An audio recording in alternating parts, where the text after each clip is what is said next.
Number 8 is make room for disagreement and disapproval. We've already touched on this, but most relationship arguments come down to trying to get approval and agreement from each other, and it doesn't really serve any purpose.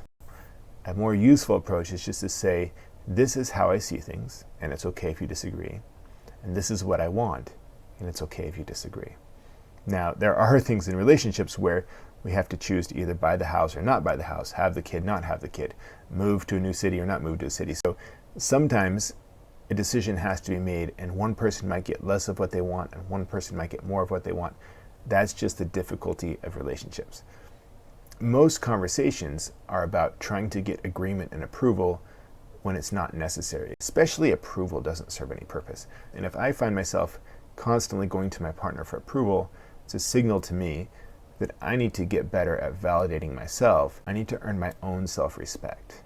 So if I can be honest with myself about what kind of a person I want to be and how I'm doing on that path, if I can be kind to myself and realize that life is a journey and I don't have to be perfect right now, if I can treat myself with compassion, then I'll be less reliant on external validation because I will have more honest internal validation and self-respect to rely on. Every time I make room for my partner's disagreement and my partner's disapproval, my relationship gets stronger. And every time I try to fight for my partner's approval and agreement, my relationship gets weaker and my sense of self gets weaker. When we were children, we all relied on external validation, external approval, external agreement.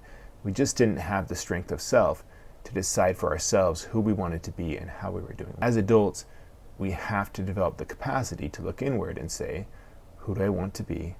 What's the next step on that path? And how am I doing? That needs to be my question to answer.